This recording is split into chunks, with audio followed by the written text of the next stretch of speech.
Хрустальные люстры сверкали над залом, где только что звучал смех и музыка. Теперь все замерло.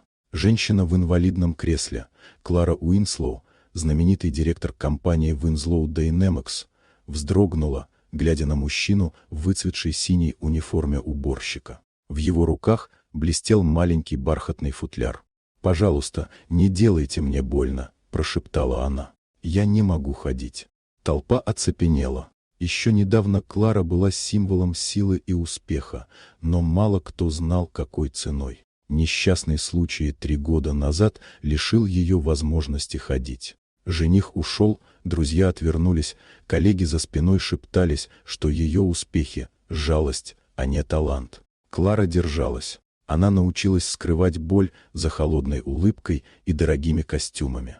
Но в тот вечер на ежегодном гала-концерте что-то изменилось. Когда рядом с ней разлили напиток, уборщик по имени Илай Картер подошел помочь.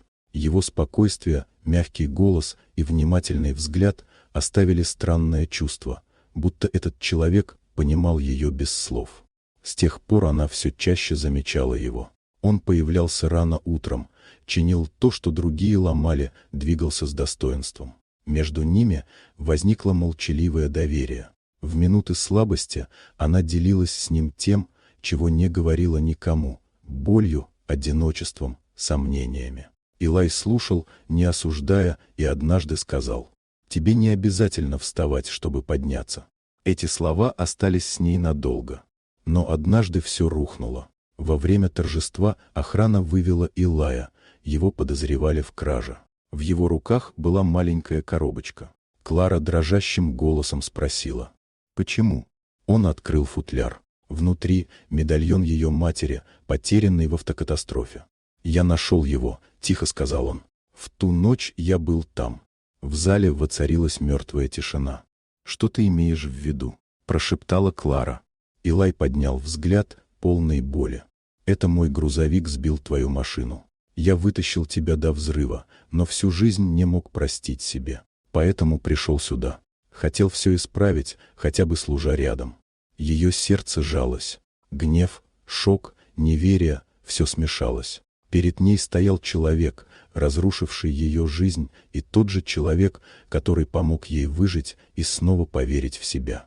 Клара закрыла глаза. Внутри что-то сломалось и освободилось. «Я прощаю тебя», — сказала она наконец. Толпа затаила дыхание.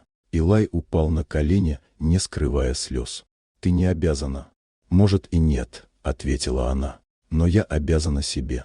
На следующий день Клара объявила решение, которое потрясло всех. Илай Картер стал руководителем нового отдела по развитию человеческих ценностей. «Иногда», — сказала Клара на пресс-конференции, «те, кто моет наши полы, учат нас, как очищать наши души». Зал аплодировал стоя, а она впервые за годы улыбнулась по-настоящему. Не от власти, от покоя.